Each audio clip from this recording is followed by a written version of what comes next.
How much can one night of harmless fun ruin a marriage and a reputation when every secret is caught on camera? What do you do when your husband's revenge isn't rage, but cold, lawful precision that leaves you locked out of your own life? I never thought leaving my phone behind for a party would end with a lawyer's card taped to my front door. The text message from my sister Emily lit up my phone screen at 3:47 p.m. on that Friday afternoon. "Margot's party tonight. You coming? Haven't seen you out in forever." I stared at the invitation, feeling that familiar flutter of excitement mixed with guilt. Margot Shaw, my boss at Henderson Marketing, was throwing one of her legendary backyard parties, the kind where wine flowed freely, inhibitions dropped, and Monday morning felt like a lifetime away, the kind where Elliot Finn would be there. Just a work thing, I told myself, the same lie I'd been telling for months. But my hands were already moving, pulling out the black dress I'd bought 3 weeks ago, the one still hanging in my closet with tags attached, the one I'd never worn for David. David, my husband of 9 years, father to our 7-year-old daughter Sophie. Reliable, steady David, who worked as a private driver for high-profile clients, always watching, always alert, always asking questions about my whereabouts, with that quiet intensity that made me feel suffocated. I heard his key in the front door at exactly 6:15 p.m., same as every Friday. His footsteps were measured, deliberate. 20 years of executive protection work had trained him to move through the world like he was constantly assessing threats. "Hey," he called from the entryway. "How was your day?"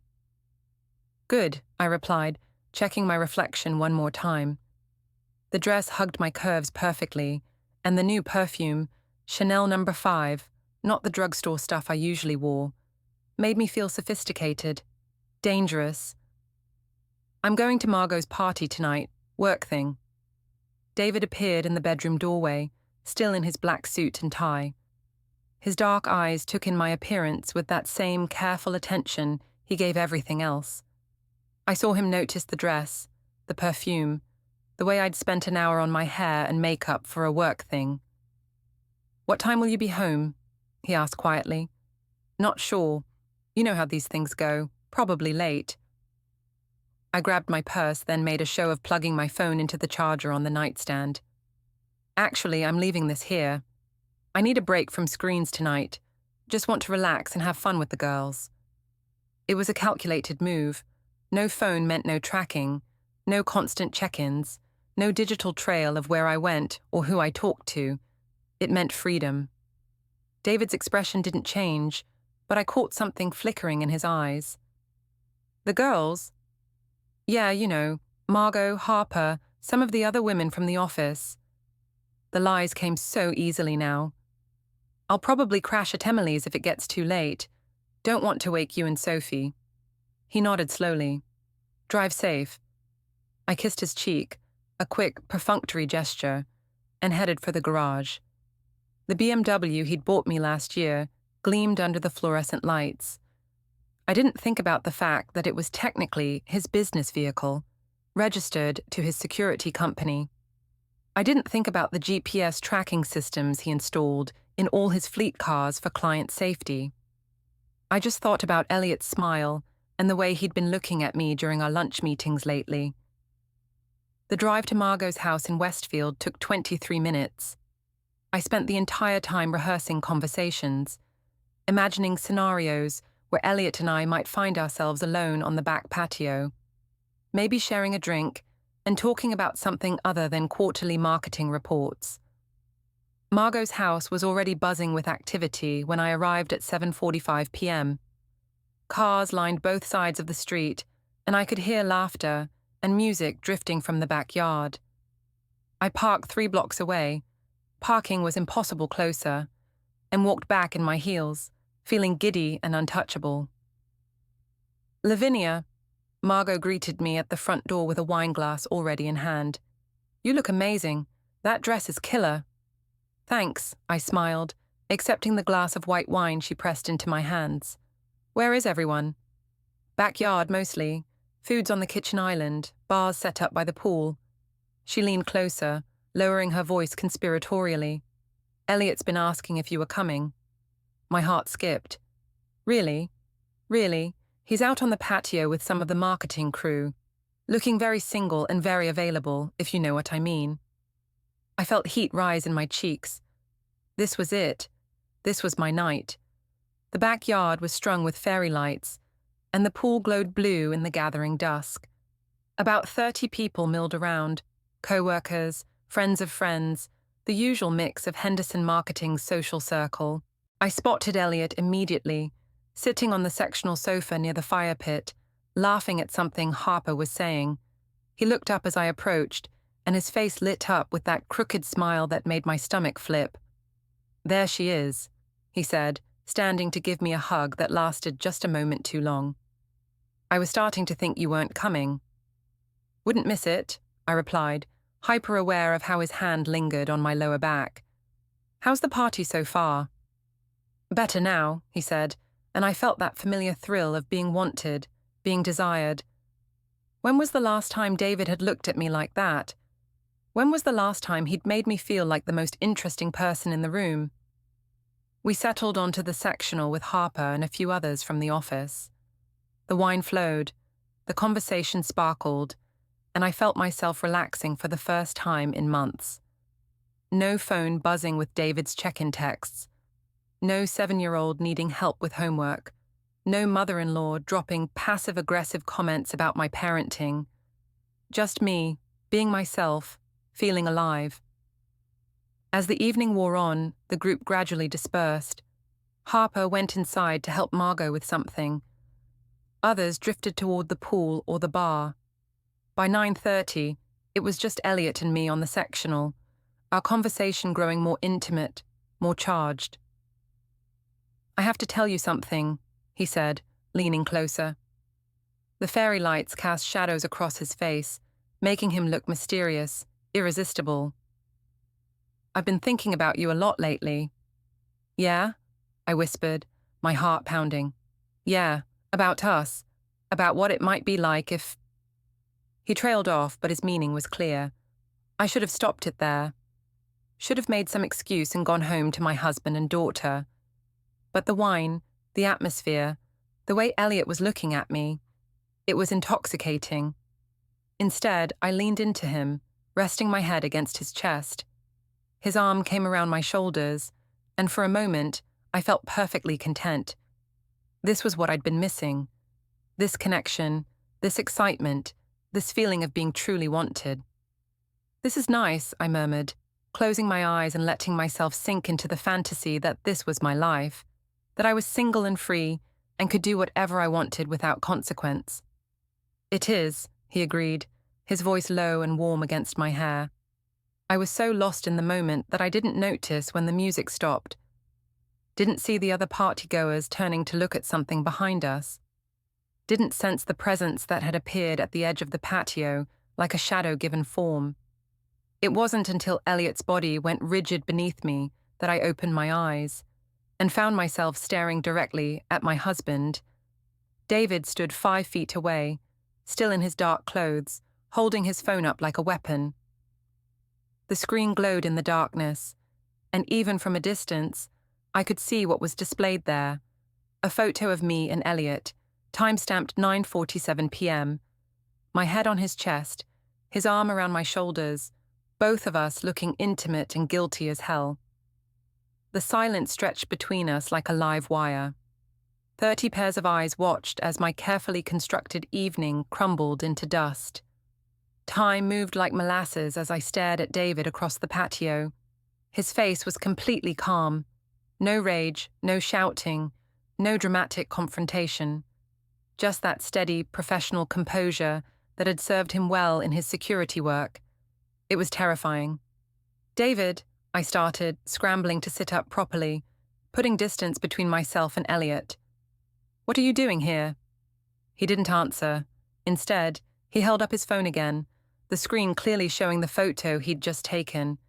In it, I looked exactly like what I was, a married woman cuddling with another man at a party, wine glass in hand, wedding ring glinting in the fairy lights.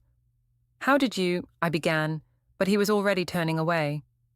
"Attorney, Monday, don't come home tonight," he said quietly, his voice carrying clearly in the stunned silence.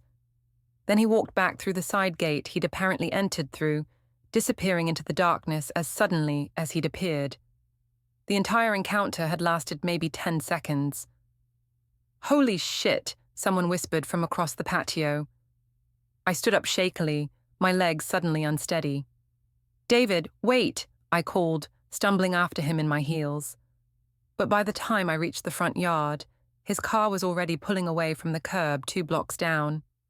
Taillights disappeared around the corner, leaving me standing alone under the streetlight in my black dress, feeling exposed and ridiculous. My phone buzzed against my leg, and I realized with a sinking heart that I'd left it at home. The sound was coming from Elliot's pocket. He'd followed me outside, looking pale and shaken. "Lavinia, I'm so sorry," he said, pulling out his phone.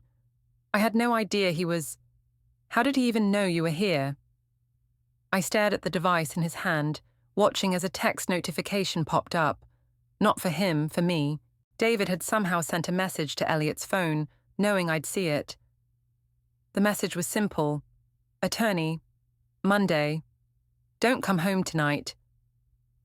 "Oh God," I whispered, the full implications hitting me like a freight train. "Oh God, oh God, oh God." "Hey, it's okay," Elliot said, reaching for my arm. "Nothing happened. We were just talking, just sitting together.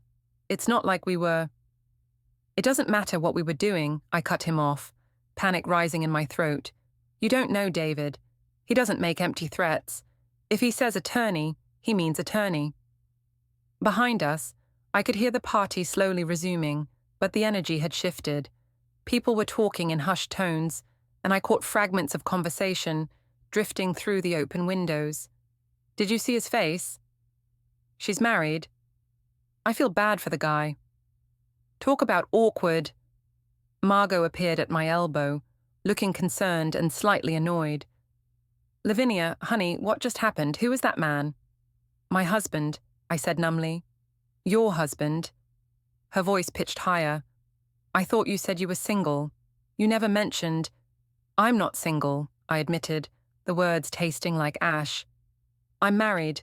We have a daughter." The look on Margot's face shifted from concern to something colder. As my boss, she was clearly calculating the potential fallout from this situation. Office affairs were messy enough without involving spouses and dramatic confrontations at company parties. "Maybe you should go," she said carefully. This is a lot of drama for a work event."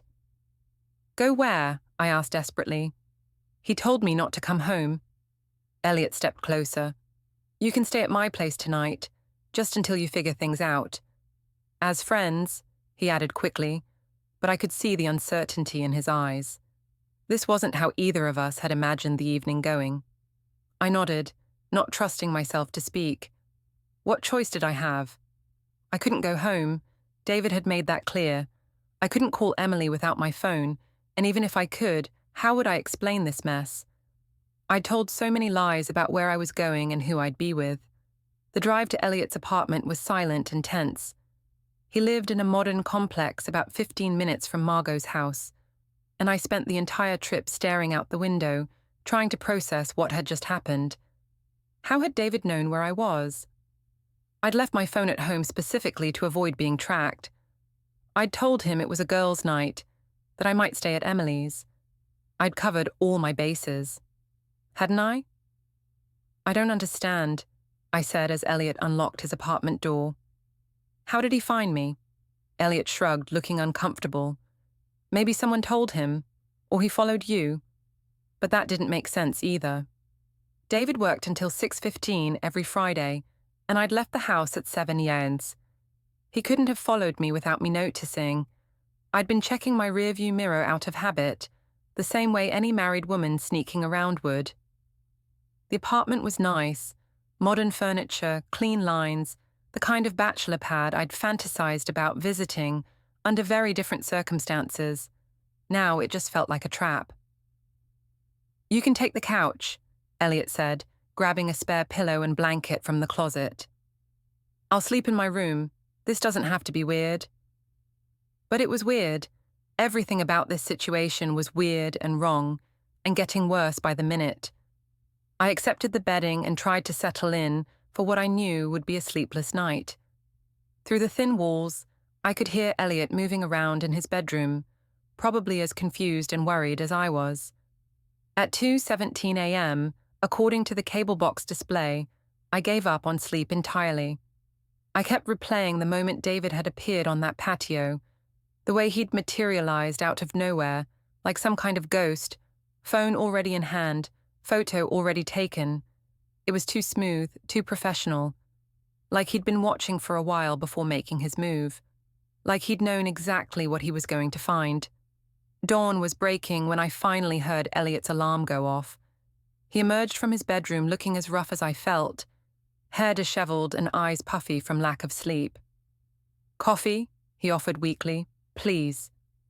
We sat at his small kitchen table in uncomfortable silence, both of us avoiding eye contact.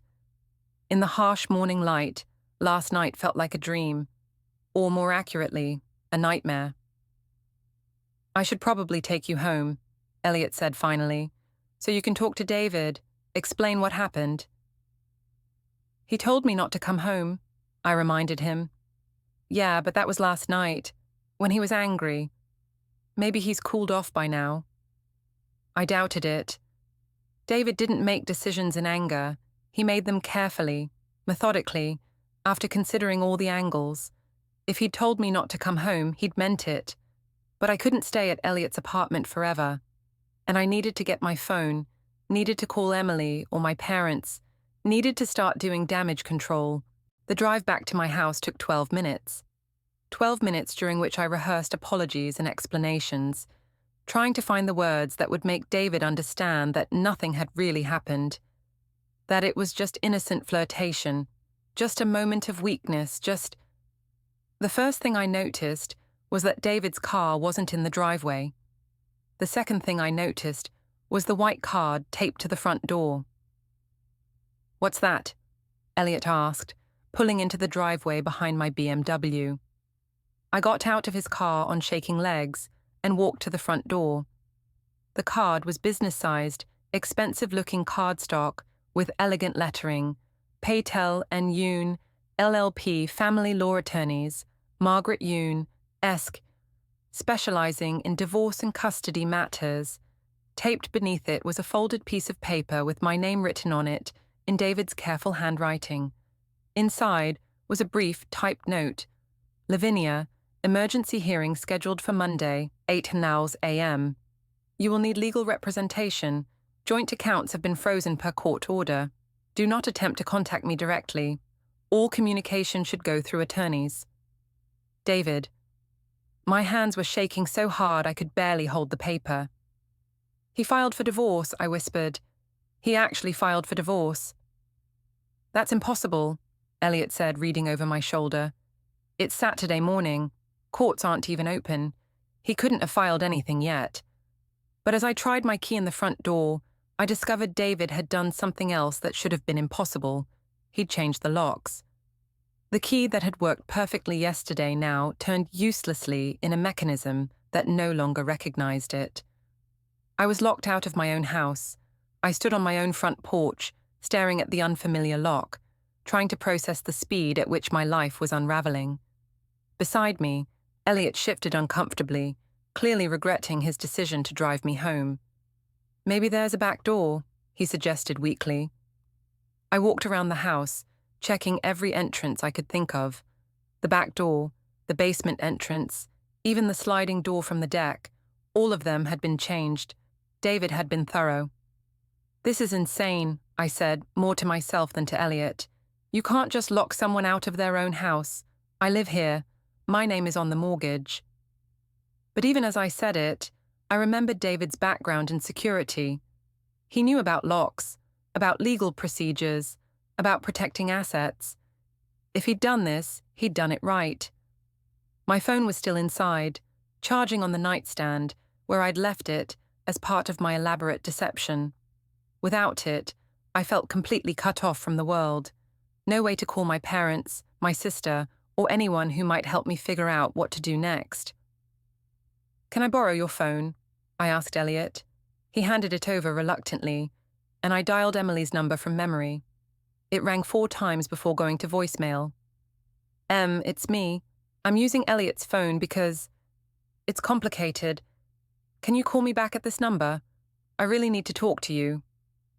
Next, I tried my parents. My father answered on the second ring, sounding concerned. "Dad, it's Lavinia. I'm using a friend's phone." "Lavinia?" His voice was strange, distant. "What's going on? David called us this morning." My heart sank. "He called you. What did he say?" There was a long pause. "He said you'd been having an affair, that he had proof, that there was going to be a custody hearing on Monday." "Dad, it's not what you think. Nothing happened. We were just talking at a party, and David misunderstood. He sent us photos, Lavinia." The words hit me like a physical blow. "What?" "Photos of you with another man, at some party. You looked—" He trailed off, clearly uncomfortable. "Your mother is very upset." "Dad, please, let me explain." "I think you should talk to a lawyer, honey." David seemed very sure about what he saw. The line went dead. My own father had hung up on me. I stared at Elliot's phone in disbelief. "He sent photos to my parents," I said numbly. "David sent them photos."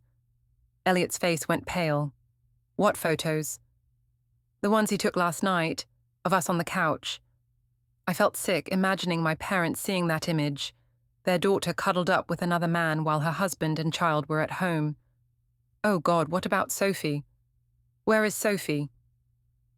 For the first time since this nightmare began, I thought about my 7-year-old daughter.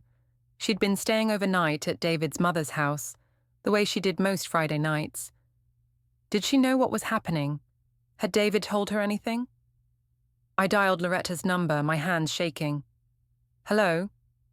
David's mother's voice was cold, formal. "Loretta, it's Lavinia. Is Sophie okay? Can I talk to her?" "Sophie is fine. She's having breakfast." "Can I speak with her, please?" "I don't think that's appropriate right now." "She's my daughter." The words came out louder than I'd intended, drawing curious looks from a neighbor walking their dog. "Yes, she is. And David is her father. A father who spent all night documenting his wife's infidelity instead of sleeping." Loretta's voice was ice cold. "I've seen the photos, Lavinia. We all have." The line went dead. I handed the phone back to Elliot, feeling completely defeated. "Everyone's seen them. The photos.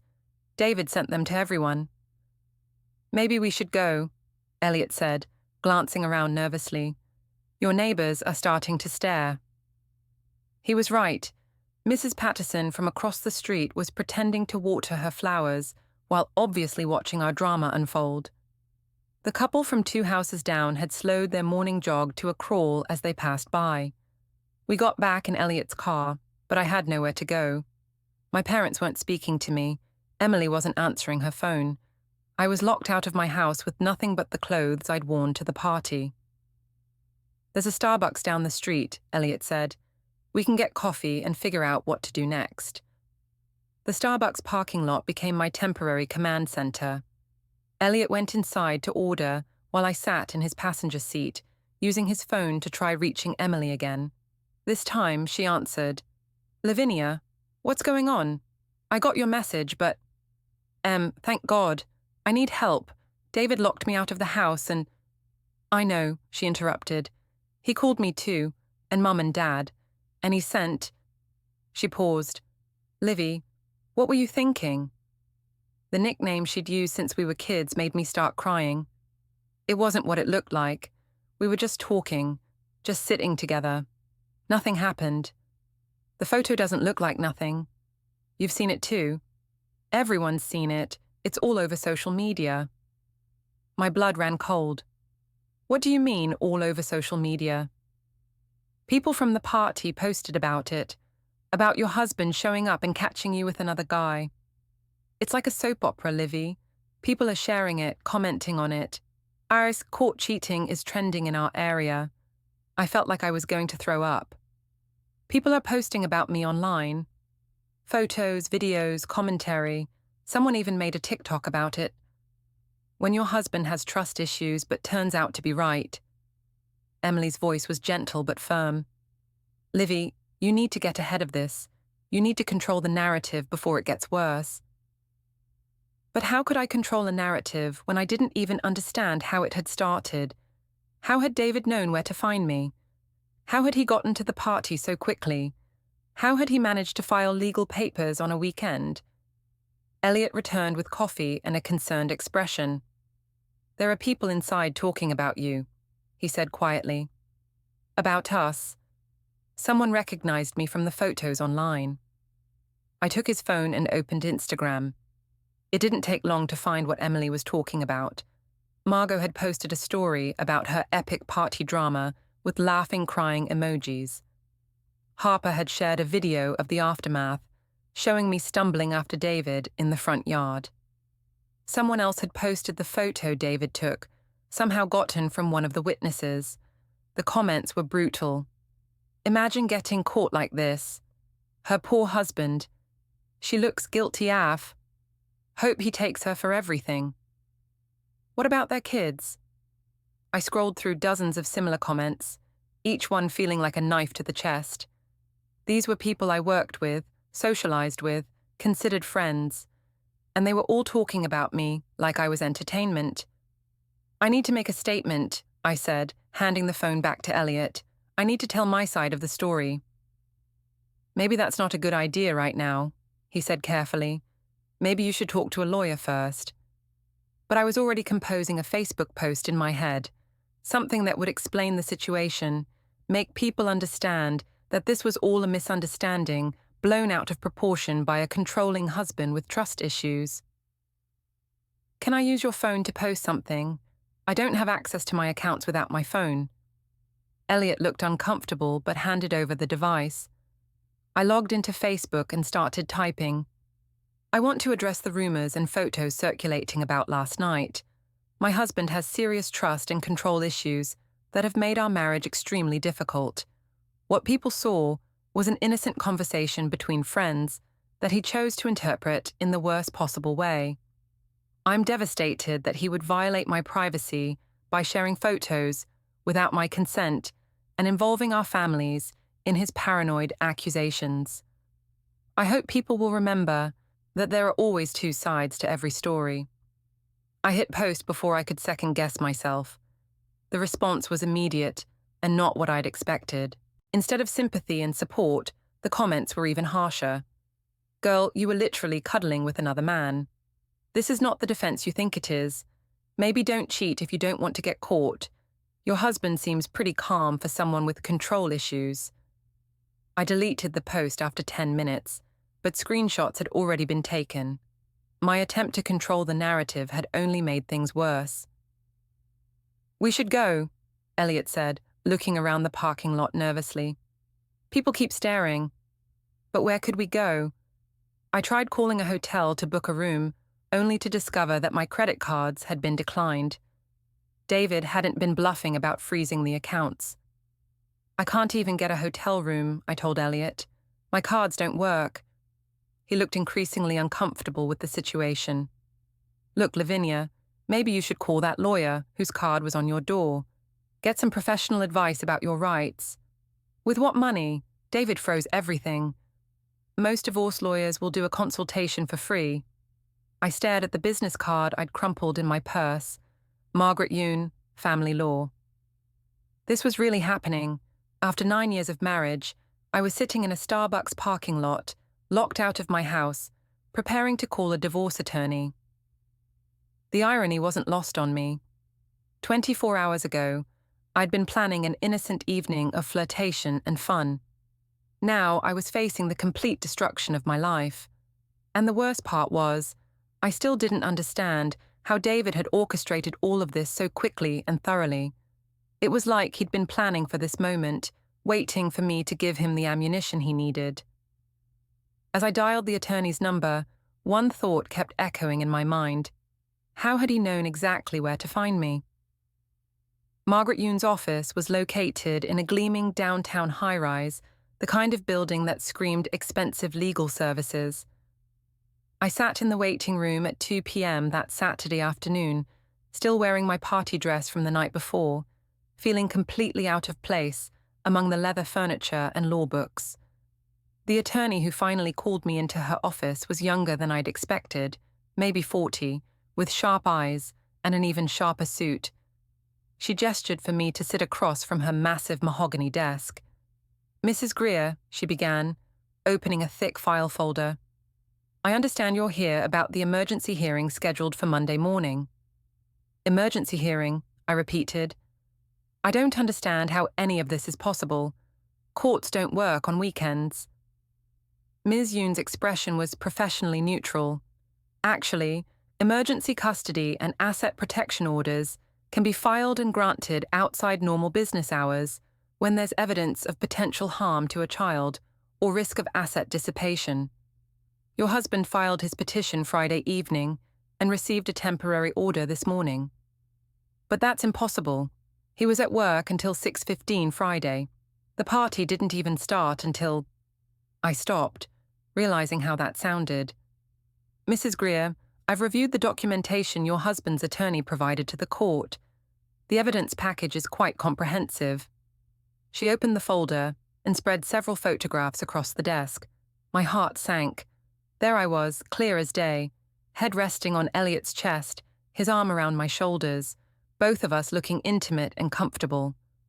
The timestamps showed a progression from 9:47 p.m. to 10:23 p.m., 36 minutes of cuddling with another man, while my husband was supposedly at home with our daughter.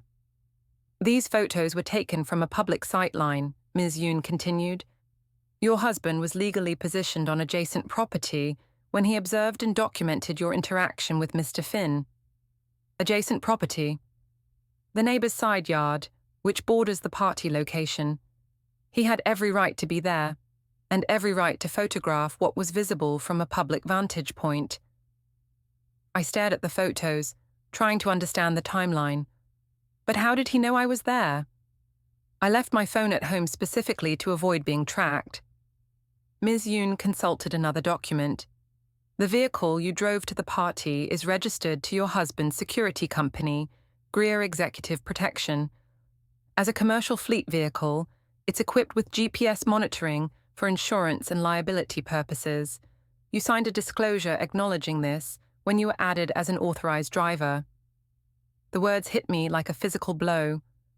The BMW I'd been driving for over a year, the car I'd thought gave me freedom and independence, had been tracking my every movement. David had known exactly where I was from the moment I left the house. "That's an invasion of privacy," I said weakly. "It's a standard business practice for commercial vehicles. The GPS data shows your car arrived at the party location at 7:52 p.m. and remained stationary until 11:43 p.m., when it moved to Mr. Finn's apartment complex. It didn't return to your residence until 7:15 a.m. "I didn't spend the night with him," I protested. "I slept on his couch. Nothing happened." "Mrs. Greer, from a legal standpoint, it doesn't matter what did or didn't happen physically. What matters is that you engaged in intimate behavior with another man in public, then spent the night at his residence. Combined with the witness statements..." "Witness statements?" Ms. Yoon pulled out another set of documents. 12 people who attended the party have provided written statements describing your behavior with Mr. Finn throughout the evening. Additionally, your employer has submitted a formal complaint documenting what she describes as an ongoing, inappropriate workplace relationship. I felt the room spinning around me. Margot complained about me. Ms. Shaw apparently became concerned about liability issues after the incident at her party. She's provided HR with documentation of previous complaints about your conduct with Mr. Finn, along with witness statements from other employees. This couldn't be happening. Margot was my boss, my friend. She'd encouraged my flirtation with Elliot, had practically pushed us together at office events. "Mrs. Greer, I need to be direct with you. This is one of the most thoroughly documented infidelity cases I've seen. Your husband has photographs, GPS data, witness statements, and now employment complaints. He's also recorded your admission of guilt. My what? This morning, when you appeared at your residence, you spoke to him through the Ring doorbell system. You stated, and I quote, "It looked bad, but nothing happened." That statement has been provided to the court as evidence that you acknowledge your behavior was inappropriate. I remembered standing on my own front porch, begging David to let me in, to let me explain. I hadn't realized he was recording everything I said. The emergency order grants your husband temporary custody of your daughter and freezes all joint assets pending the outcome of the divorce proceedings. You're entitled to legal representation, but given the strength of his evidence package, I have to advise you that your position is quite weak. What does that mean, exactly? Ms. Yoon's expression softened slightly. In Maryland, adultery is grounds for fault-based divorce. Given the documentation your husband has compiled, he's likely to receive primary custody and a favorable property settlement. Your best option at this point is to negotiate a settlement that minimizes the damage. I want to fight this, I said desperately. I want to tell my side of the story. Mrs. Greer, what exactly is your side of the story? That you didn't intend to commit adultery, you just accidentally ended up cuddling with another man at a party and spending the night at his apartment. When she put it like that, it sounded ridiculous even to me. Your husband's attorney has also indicated they have additional evidence that hasn't been submitted yet. They're holding it in reserve, presumably to counter any defense strategy you might employ. What additional evidence? I don't know, but given how thoroughly they've documented everything else, I'd assume it's significant. I left the law office feeling completely defeated. Ms. Yearn had agreed to represent me at Monday's hearing, but her confidence in our chances was clearly minimal. Her retainer fee would exhaust what little money I had in my personal checking account, the one account David hadn't been able to freeze because it was solely in my name. Elliot was waiting in the lobby, looking as miserable as I felt. How did it go? Terrible. David has evidence of everything. Photos, GPS tracking, witness statements, recordings. It's like he's been planning this for months. That's impossible. Last night was the first time anything ever happened between us. But as we walked to his car, I started thinking about all the little things I'd dismissed over the past few months. The way David had seemed to know when I'd been out longer than expected, his casual questions about my co-workers and office events, the way he'd suggested I take the BMW instead of my old Honda for safety reasons. Had he been watching me all along? Had he known about my growing attraction to Elliot before I'd even admitted it to myself? My phone, still trapped in my house along with the rest of my life, buzzed with notifications I couldn't see. Emily had texted Elliot's phone to let me know that the social media situation was getting worse. Someone had created a Facebook group called Court Cheating Chronicles, featuring my story as the main event. The photos from the party had been shared hundreds of times. I need to get my phone, I told Elliot. I need to see what people are saying, try to do damage control. How? You can't get in the house. There has to be a way. Maybe I can call a locksmith. But when we drove back to my neighborhood, David's car was in the driveway. He was home. I walked up to the front door and rang the doorbell, knowing he could see me through the security camera he'd installed last year. After a moment, his voice came through the intercom speaker. Lavinia. David, please, I need my phone, my clothes, my things. Can we just talk about this like adults? All communication needs to go through attorneys. I'm your wife, the mother of your child. Don't I deserve a chance to explain? There was a long pause. Then, the photo explains everything I need to know. It was innocent. We were just talking, just friends having a conversation. You're blowing this completely out of proportion. Innocent friends don't spend the night together. I slept on his couch because you locked me out of my own house. You slept on his couch because you made a choice. Just like you chose to leave your phone here so I couldn't contact you.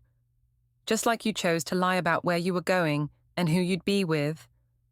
Just like you chose to put your head on another man's chest while wearing a dress I'd never seen before. His voice was calm, measured, completely without emotion. It was more frightening than if he'd been screaming. David, please. I made a mistake. I was stupid and selfish, but nothing happened. I love you. I love our family. The hearing is Monday at 8 a.m. Bring your attorney. The intercom went silent. I stood on the porch for another 10 minutes, hoping he'd change his mind, hoping Sophie would appear at a window, hoping something would break through the wall he'd built between us.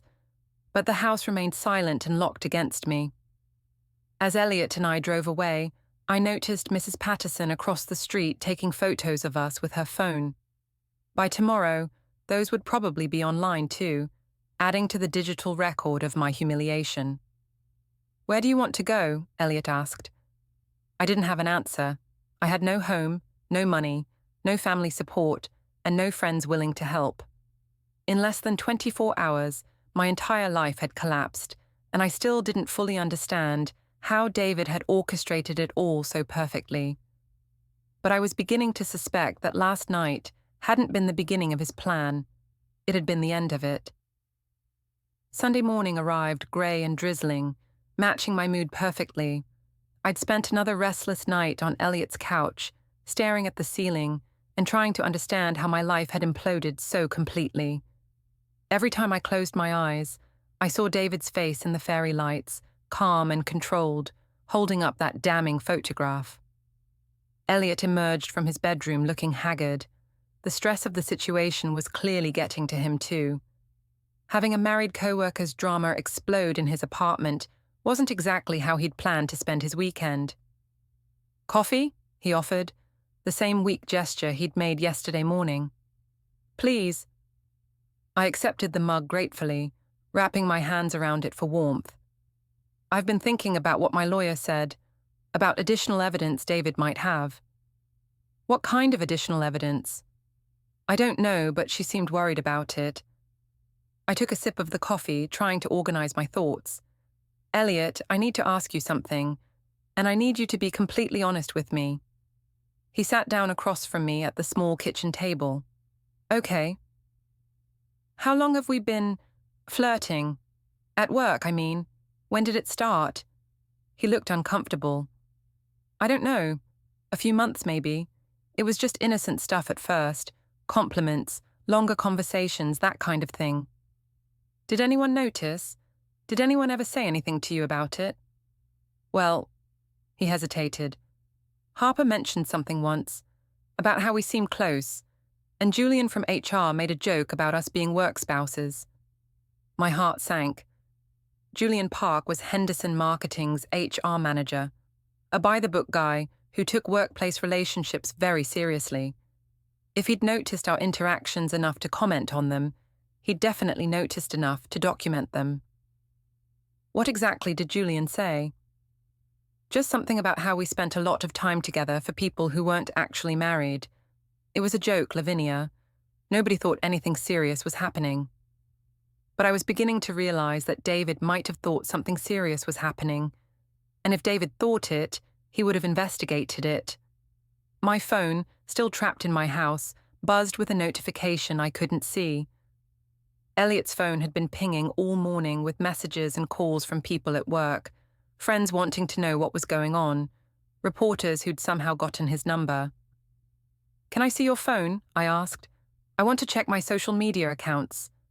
He handed it over reluctantly. The Facebook notifications were overwhelming. Hundreds of comments, shares, and reactions to posts about my situation. Someone had created a hashtag, #NoEarthPartyGateDrama. The photos from Friday night had been shared so many times they'd become memes. But it was the work-related messages that really worried me. 3 different co-workers had sent Elliot screenshots of emails from Julian, asking people to report to his office first thing Monday morning for interviews regarding a workplace conduct investigation. Oh, God, I whispered. They're investigating us at work. Elliot read over my shoulder, his face going pale. This is bad. This is really bad. What exactly did Margot tell HR? I don't know, but... He trailed off, looking guilty. But what? There might have been some complaints about us, about how much time we spent together, how we acted at office events. What kind of complaints? Sarah from accounting said something to Margot about us having lunch together every day. And there was that thing at the Christmas party where we were dancing kind of close. And the Phoenix conference. What about the Phoenix conference? Elliot looked miserable. We had drinks at the hotel bar. People saw us. We were laughing, sitting close together. It looked intimate. I remembered that night in Phoenix. We'd been celebrating a successful client presentation, riding high on adrenaline and accomplishment. The hotel bar had been dimly lit, romantic. We'd talked for hours about everything except work. And yes, we'd been sitting close together, leaning in to hear each other over the music. Did anything happen that night? I asked, dreading the answer. No, nothing physical, but... He hesitated again. But what? I walked you to your room. We stood outside your door for a while, talking. It was charged, like something might happen, but you went inside alone. I remembered that night too, the way we'd lingered in the hallway, the electricity between us, the moment when I'd almost invited him in. I'd been proud of myself for maintaining my boundaries, for being faithful to my marriage. But if someone had seen us in that hallway, if someone had reported that interaction to HR, along with all the other incidents Elliot was describing, it would paint a picture of an ongoing emotional affair that had been building for months. We need to call in sick tomorrow, I said desperately. We can't go to those HR interviews, not until I understand what David has planned. We can't both call in sick on the same day. That would look even worse. He was right. Missing the HR interviews would only confirm their suspicions about our relationship. Elliot's phone rang, interrupting my spiral of panic. The caller ID showed Margot's name. Should I answer it? He asked. Put it on speaker. Margot's voice filled the small kitchen, tense and professional. Elliot, I need to speak with both of you. I know Lavinia is there. Hi, Margot, I said weakly. This situation has become untenable. I've spent all weekend fielding calls from reporters, from other employees, from corporate. The photos from my party are all over social media, and now everyone knows it was a Henderson marketing event. Margot, I'm sorry. I never meant for any of this to happen. I'm sure you didn't, but the damage is done. Julian has scheduled interviews for tomorrow morning, and I've been instructed by corporate counsel to cooperate fully with the investigation. What does that mean? It means I have to tell them about every incident I've witnessed or been made aware of regarding your relationship with Elliot. The lunches, the conferences, the way you two interact at office events, all of it. I felt sick.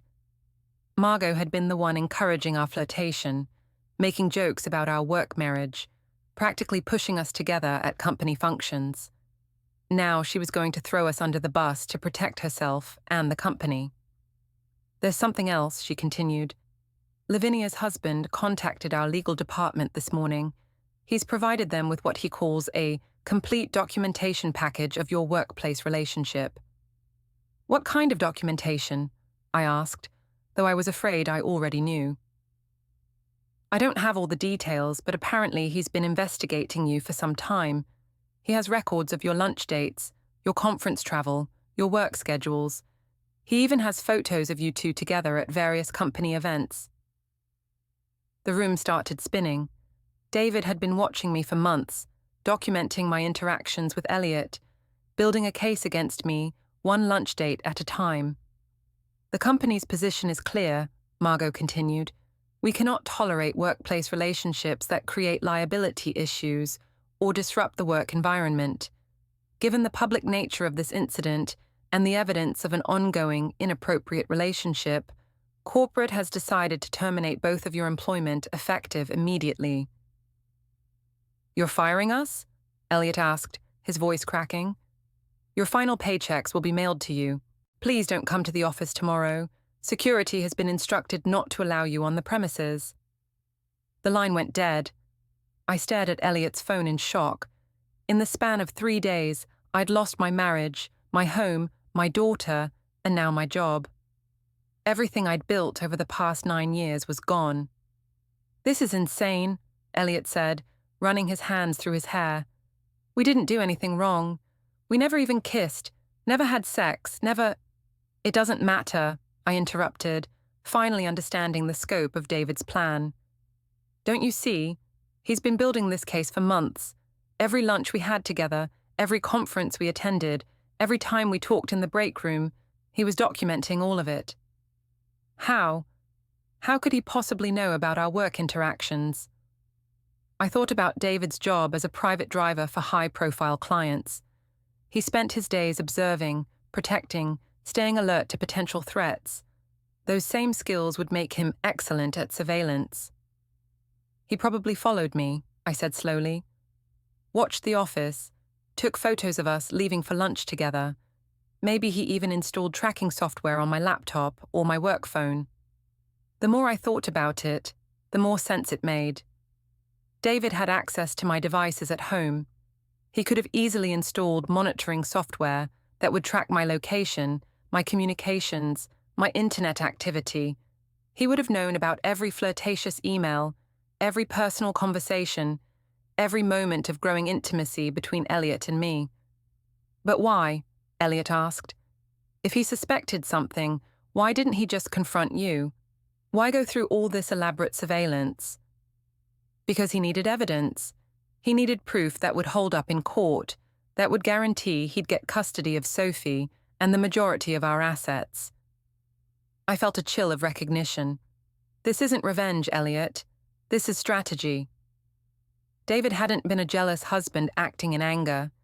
He'd been a security professional, executing a carefully planned operation. He'd identified a threat to his family, my growing relationship with Elliot, and he'd neutralized it with surgical precision. The realization was both terrifying and oddly impressive. In less than 72 hours, David had destroyed my marriage, my career, my reputation, and my relationship with my daughter. And he'd done it all legally, methodically, without raising his voice or making a single threat. "What do we do now?" Elliot asked. I looked around his small apartment, the place that had seemed like a refuge on Friday night, but now felt like a trap. I had no job, no money, no family support, and nowhere to go. Tomorrow's hearing would probably make everything official, giving David everything he wanted, while leaving me with nothing. "I don't know," I admitted. "I honestly don't know." But even as I said it, I was beginning to understand that this wasn't over. David had one more card to play, one final piece of evidence that would ensure his victory was complete and permanent. I just couldn't figure out what it was. Monday morning arrived with the weight of inevitability. I'd barely slept, spending most of the night rehearsing what I would say to the judge, how I would explain that the photos and evidence didn't tell the whole story. But as Elliot and I sat in his car, outside the courthouse at 7:45 a.m., I felt completely unprepared for what was about to happen. Margaret Yoon met us in the lobby, looking professional and confident in a way that I envied. She carried a thick briefcase and wore the kind of expression that suggested she'd been in situations like this many times before. "Mrs. Greer," she said, shaking my hand, "are you ready for this?" "As ready as I can be." "I need to prepare you for what's likely to happen in there. Your husband's attorney has filed for an emergency custody modification and asset protection order. Given the evidence they've presented, the judge will probably grant both requests." "What does that mean exactly?" "It means David will retain primary custody of Sophie, and you'll be granted supervised visitation pending the outcome of the divorce proceedings. The asset freeze will remain in place, and you'll be required to find alternative housing." We walked through the courthouse corridors, our footsteps echoing off the marble floors. I felt like I was walking to my own execution. The family court hearing room was smaller than I'd expected, with wood-paneled walls and fluorescent lighting that made everyone look slightly sick. David was already there, sitting at a table with his attorney, a sharp-looking woman in her 50s who radiated competence and authority. David looked exactly like he always did, calm, composed, completely in control. He was wearing his best suit, the navy one he saved for important occasions, and his expression was neutral and professional. He didn't look at me when I entered the room. Judge Patricia Morrison was a stern-faced woman in her 60s who clearly had no patience for marital drama. She reviewed the case files quickly, her expression growing more disapproving as she read. "This is a petition for emergency custody modification and asset protection," she began. "Mr. Greer, your attorney has provided substantial documentation supporting your claims. Mrs. Greer, I understand you're represented by Ms. Yoon." "Yes, Your Honor," my attorney replied. "Before we proceed, I want to note that this is one of the most thoroughly documented infidelity cases I've seen in 30 years on the bench. Mr. Greer, would you like to present your evidence?" David's attorney, Patricia Hendricks, stood up. "Your Honor, we have prepared a comprehensive evidence package that demonstrates Mrs. Greer's ongoing adultery and her unfitness as a custodial parent." She approached the bench with a thick folder, the same kind of documentation that had been spread across Ms. Yoon's desk 2 days earlier. But as she opened it, I realized there was much more evidence than I'd seen before. The first exhibit shows GPS tracking data from the vehicle Mrs. Greer has been driving for the past 18 months. This data reveals a pattern of deception regarding her whereabouts, including numerous unexplained trips to restaurants and hotels during work hours. She spread out printed maps showing my movements over the past year and a half. Every lunch date with Elliot, every conference we'd attended together, every time I'd driven somewhere other than where I'd told David I was going, it was all there, documented with timestamps and locations. The second exhibit contains photographs taken over a period of 6 months, showing Mrs. Greer in intimate situations with her co-worker, Mr. Elliot Finn. My heart stopped. 6 months of photographs? I'd only seen the ones from Friday night. The attorney laid out a series of photos on the judge's desk. There was Elliot and me at lunch, leaning across the table toward each other. There we were outside the hotel in Phoenix, standing close together in the hallway. There we were at the office Christmas party, dancing with his hands on my waist and my arms around his neck. In every photo, we looked like a couple, like two people who were intimately involved, emotionally if not physically. The progression was clear, from friendly colleagues to something much more personal and inappropriate. "How did he get these?" I whispered to Ms. Yoon. She looked as surprised as I felt. "I don't know. This is far more extensive than what they showed us before." The third exhibit, David's attorney continued, contains workplace documentation provided by Mrs. Greer's employer, Henderson Marketing. This includes HR complaints about her inappropriate relationship with Mr. Finn, as well as company records showing abuse of travel and expense privileges. I watched in horror as she presented evidence I didn't even know existed. Expense reports showing that Elliot and I had charged romantic dinners to the company during business trips. Hotel records showing that we'd requested adjoining rooms at conferences. Email correspondence between us that, taken out of context, looked flirtatious and inappropriate. Additionally, we have witness statements from 12 co-workers documenting the ongoing nature of Mrs. Greer's workplace affair, as well as her deceptive behavior regarding her marriage status. "Deceptive behavior?" the judge asked. Mrs. Greer frequently told co-workers that she was practically single and that her marriage was basically over. She removed her wedding ring during office events and business travel. She actively concealed her marital status from clients and colleagues. I felt like I was going to be sick. Yes, I'd made those comments, but they'd been venting, not serious statements about my marriage. And I'd only taken off my ring a few times, when it felt too tight or when I was washing dishes in the office kitchen. But presented as evidence in a courtroom, these actions looked calculated and deliberate. The fourth exhibit contains audio and video evidence from the night of the incident. My blood ran cold. Audio and video evidence? Mrs. Greer's own words, recorded on the Ring doorbell system at the family residence, constitute an admission of inappropriate behavior. Additionally, we have dashcam footage showing Mrs. Greer leaving Mr. Finn's apartment at 6:23 a.m. on Saturday morning. The attorney played the audio from my desperate plea at David's front door. My voice filled the courtroom. It looked bad, but nothing happened. I was stupid and selfish. David, please.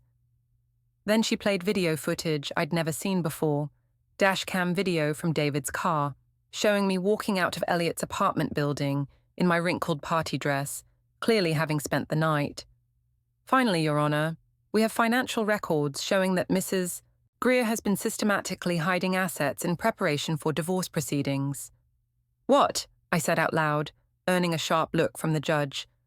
Mrs. Greer opened a separate bank account 3 months ago and has been transferring money from the joint household account without her husband's knowledge. She also liquidated her retirement savings last month and moved the funds to an account solely in her name. I stared at David's attorney in complete confusion. I hadn't opened any separate accounts or moved any retirement money. I didn't even know how to liquidate retirement savings. Ms. Yoon leaned over to whisper in my ear, "Did you do any of this?" "No," I whispered back. "None of it. I don't know what she's talking about." But as the attorney presented bank statements and financial records, I saw my name and signature on documents I'd never seen before.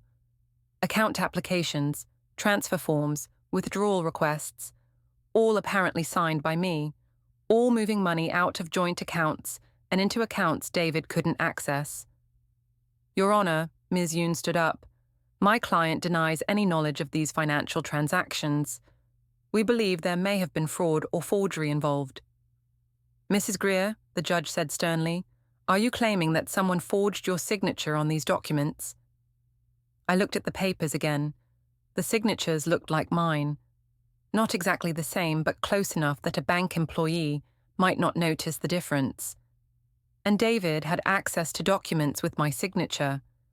He'd seen me sign hundreds of papers over the years of our marriage.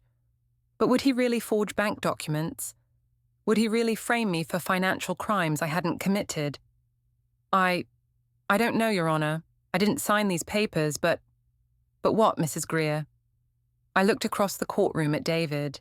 He was watching me with that same calm, professional expression he'd worn on Friday night.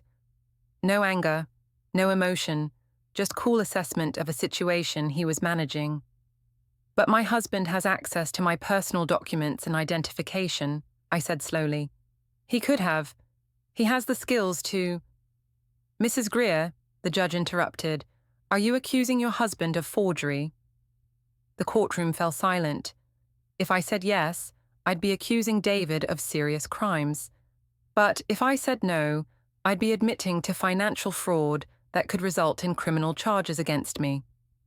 Your Honor, David's attorney interjected smoothly, we have security camera footage from the bank where these transactions took place. The footage clearly shows Mrs. Greer conducting these transactions herself. She handed the judge a USB drive. This footage is timestamped and authenticated.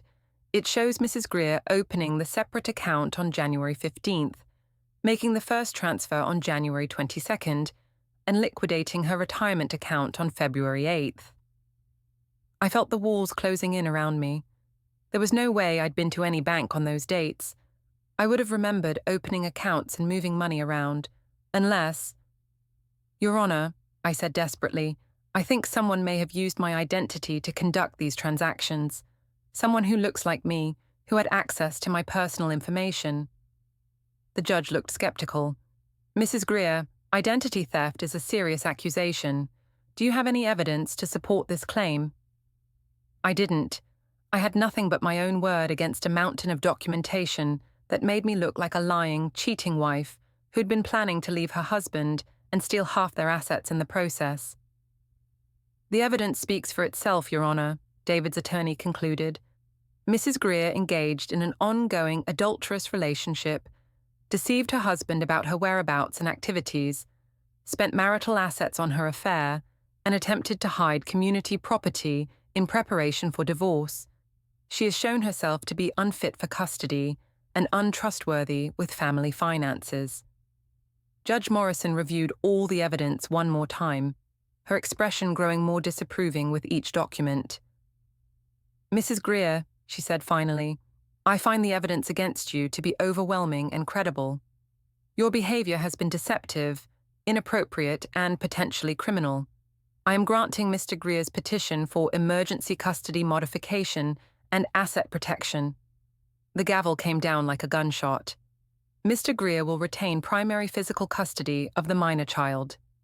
Mrs. Greer will be granted supervised visitation for 2 hours per week, pending further investigation. All marital assets will remain frozen, and Mrs. Greer is prohibited from accessing any joint accounts or credit lines. Furthermore, I am referring this matter to the District Attorney's Office for investigation of potential financial fraud.